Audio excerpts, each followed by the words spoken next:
Devil's wind বা সান্তায়নার ঝড়ো হাওয়ার দাপটে ৮ দিনেও বাগে আসেনি লস এঞ্জেলেসের দাবানল। ইটন সহ এখনও পুড়ছে প্যালিসেডস, আর ছাই হয়েছে ৪০,০০০ একর। লুটোতরাজের সঙ্গে বেড়েছে নিয়ন্ত্রণহীন দ্রব্যমূল্য।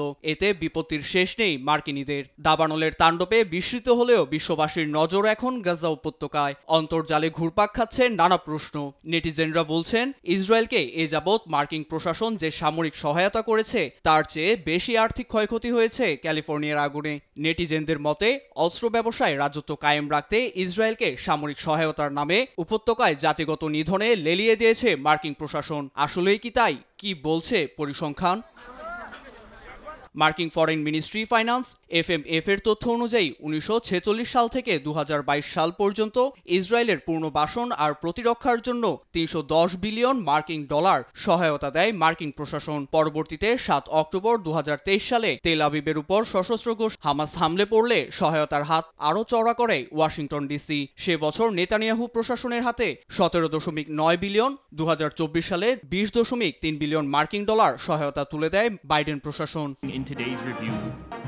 এছাড়া ওভাল অফিস থেকে বিদায়ের আগে ইসরায়েলকে আরও ৮ বিলিয়ন ডলার সহায়তা পাঠানোর বন্দোবস্ত করে বাইডেন প্রশাসন। এতে মাত্র ১৫ মাসে মার্কিন মূল থেকে তেল আবিবে পৌঁছেছে ৪৬.২ বিলিয়ন ডলার, যার সিংহভাগই সামরিক সহায়তার তালিকায় রয়েছে। তারপরও আগামী ২০২৬ সাল পর্যন্ত ৩.৩ বিলিয়নের বাৎসরিক সহায়তাও অব্যাহত রয়েছে। ১৫ মাস ধরে চলমান সামরিক সহায়তার সংখ্যা যোগ করলে অঙ্কের পরিমাণ যা দাঁড়াবে তার তুলনায় উপত্যকার জীবনের মূল্য আকাশচুম্বী।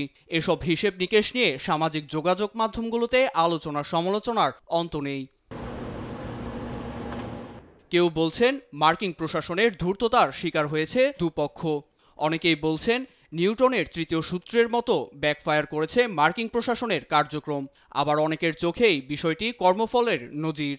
গাজার নিরীহ রক্তের দাগ শুধু ইসরায়েলেরই নয়, লেগেছে মার্কিনীদের হাতেও। এতে ওয়াশিংটন বর্বর তেল আবিবের হাতে ৭৯ বছরে যেমন বিলিয়ন ডলার ঢেলেছে, তেমনি দাবানলে মাত্র ৮ দিনেই ১৫০ বিলিয়ন ডলার খুইয়েছে।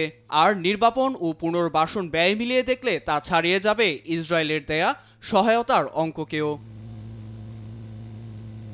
নীরব দাস, নিউজ ডেস্ক, দেশ টিভি।